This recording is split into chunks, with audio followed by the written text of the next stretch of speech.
Hey, welcome back. Today we're doing wiring on the shop, and I am going to try and walk you through the whole layout of the shop as far as wiring, what we've done, why we've done it, kind of give you an idea how I came up with my plan.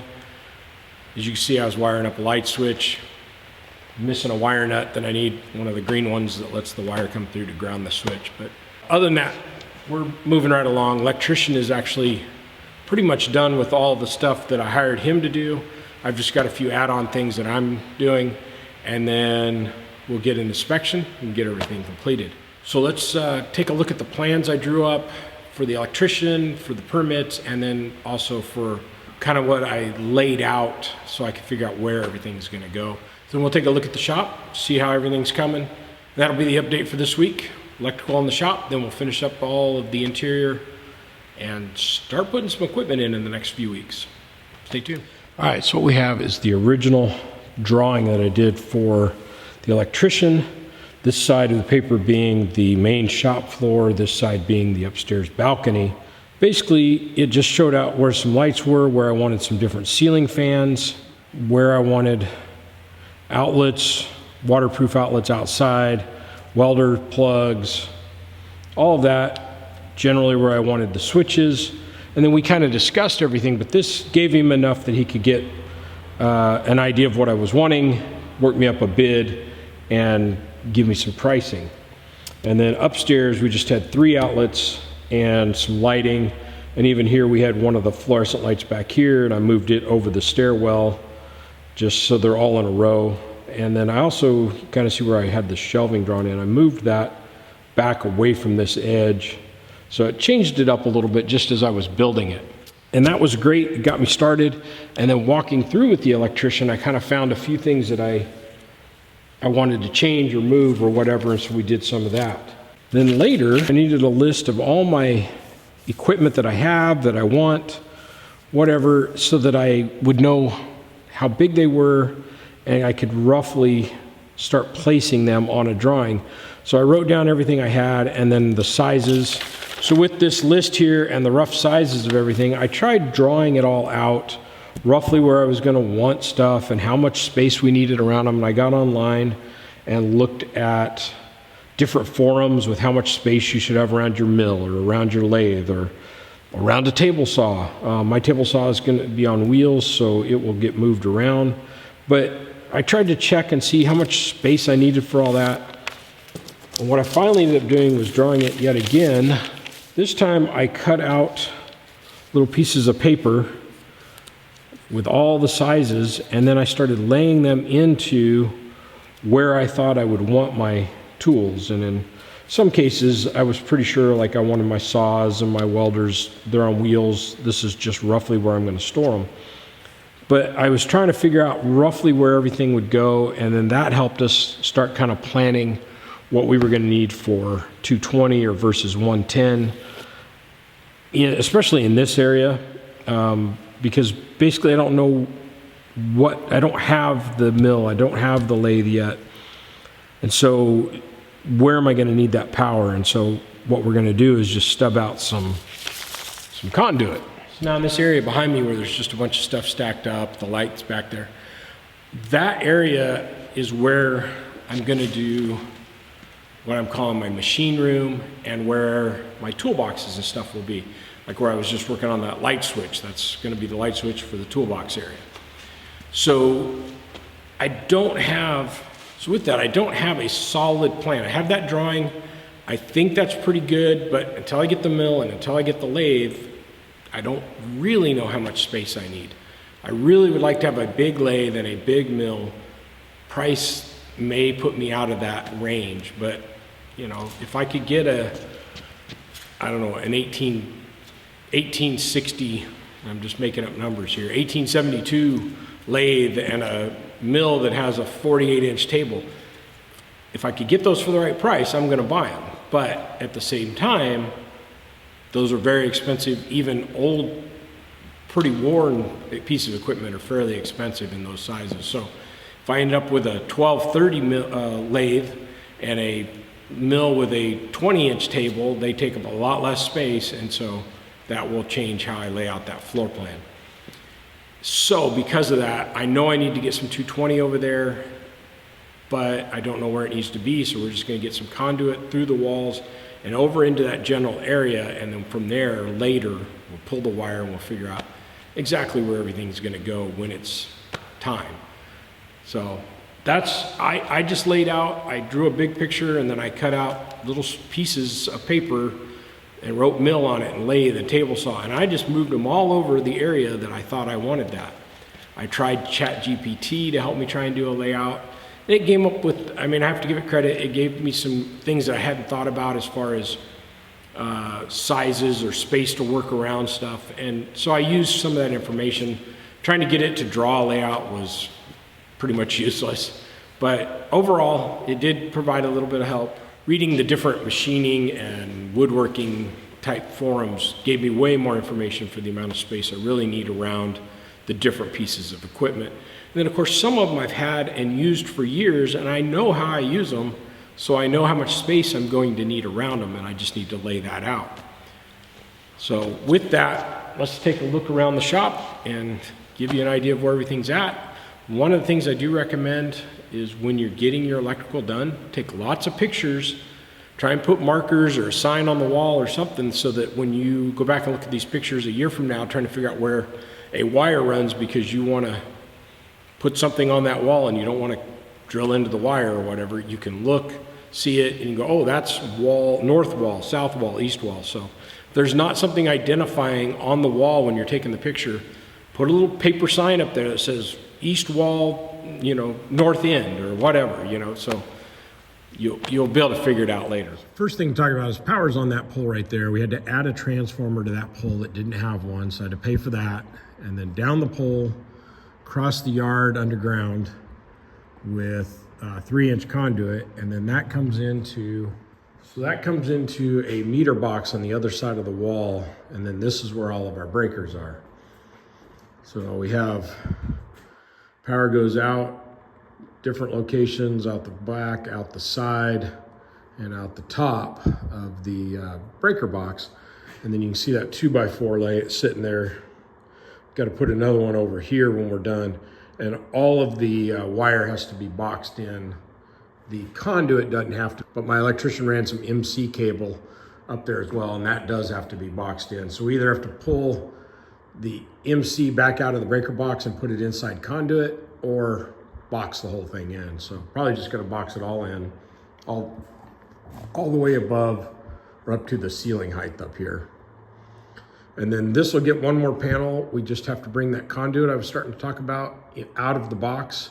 It's gonna go in that wall, and then that is going to allow us to have electricity to our boiler or our heat pump, whatever we're gonna use to heat the shop. It will also allow us to run electricity over to the mill and the lathe area, which are just on this side of the stairs, and it's dark-ish under here. All right, so that conduit that I was just talking about, it's gonna come in from behind that column and stop somewhere in this area for the lathe and the mill. And those will be 220 runs. And then coming back around over here, we're gonna bring another piece of conduit. It's gonna come past that wall and into that room. And that's where the electric boiler or the heat pump parts of the system, something will be in that room for providing heat to the shop. Even if we run a gas boiler, we still need some power over there.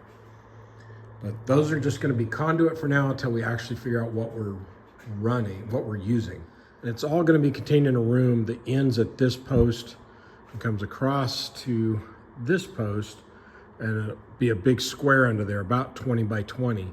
That's gonna be our machine room. That's all the space I have to give up to that. And since I'm not a machinist, that seems like a decent sized shop area for what I'm gonna do.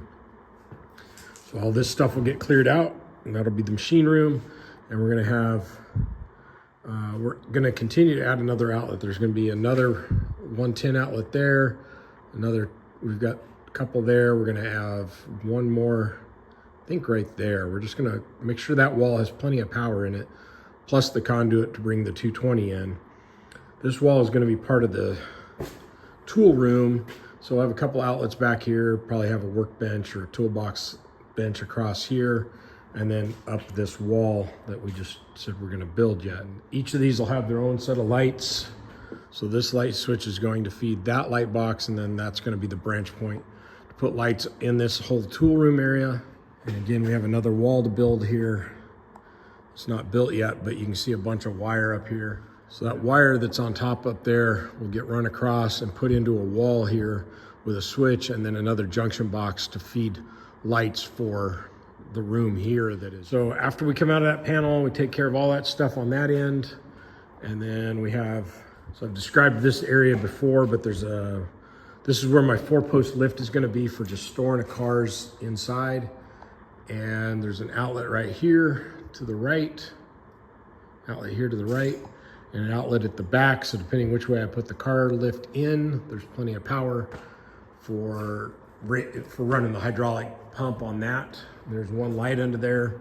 So originally I didn't even have a light in there, but then I decided might need it when you're having to play with the breakers or get a car in and out. Coming along the north wall, we got 220 for a welder. We got power at the top for the garage door opener. And I've got a little Bluetooth speaker plugged in up there. And between the garage doors, we have more 110 power.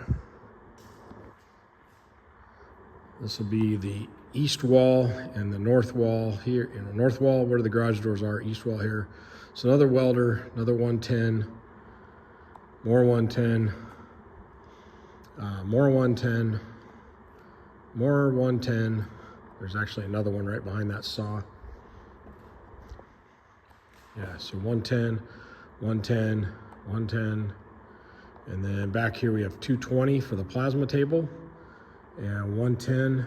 And then behind this cabinet, there's another 110 that's dedicated just for that computer that goes with the system. And then more 220 for a welder. There's another 220 for a welder over here and another bunch of 110. And then all of our light switches cover the interior and exterior lights. A little thing I added, I've got lights up here in the top. Like I said, I moved the one on the drawing to over the stairwell, so that lights up that stairwell really well. Made a little display case for my motorcycle that I picked up out of that junk pile years ago. And then I've added a couple of outlets in there, one facing each side, so I could put maybe some LED lights under that motorcycle or something. So that was an add-on because I hadn't thought of it when I first built it, or first designed the electrical for the shop. All right, so that's kind of the run through on the shop. I know it was kind of quick, but I tried to pre-plan for eventualities in the future, and I still miss stuff. So don't get hard on yourself. You have a life, you have things you're trying to do. If you're not building every day and not making a lot of notes, you're gonna miss stuff that you wish you'd have put in. Like, for example, I had that ditch open in the front, and why I didn't run another piece of conduit out there towards the fence so I could put some outlets out there for, I want to put Christmas lights on the fence maybe, or more importantly, or more probably useful, is I park trailers out there, and my bigger trailers have winches on them, and they need winches. I always say it, people make fun of how I say it, whatever. Winches. I don't have, they all have batteries and they need chargers, and so now I have to run extension cords across all the gravel. If I'd have put a piece of conduit out there and pulled some wire, I could have had a couple outlets out there, and I still would have had some extension cords, but they wouldn't have been all the way across the driveway from the building. One thing I did add that I really like is I put a box on the outside, kind of right behind us.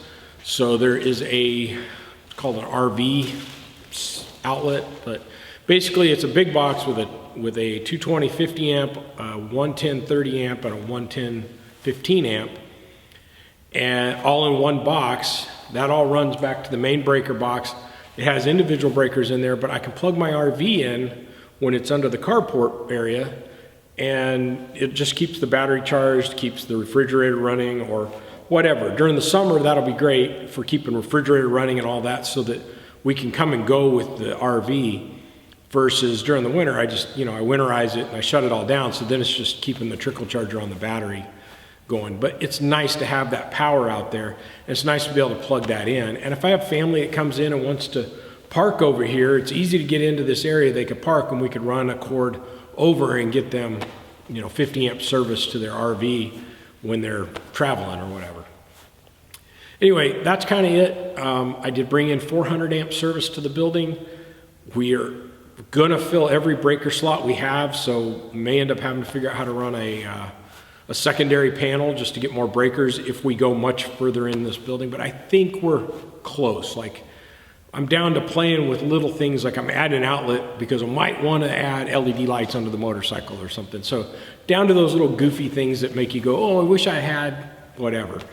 And the walls are mostly still open, so it's easy to get in there and add that stuff. Kind of kept my eye on the tools that he's using that I go, oh wow, if I needed to do this, these are probably the tools I'd want to have. So I'll put some links in the description to some different tools on Amazon, of course. So those are all Amazon affiliate links that you'll find, and that means the channel does make a little bit of money off of each purchase, but it doesn't change the price to you. We just get a little kickback. So I appreciate you supporting the channel in any way you can. Look for that, and next time we'll be covering how we're finishing out the interior and how everything is coming together, and then I think the episode after that on the shop itself should be us putting the equipment in. And so I have some neat stuff there for you. So again, thanks for watching. Please like, subscribe, hit the bell for notifications. We'll see you real soon.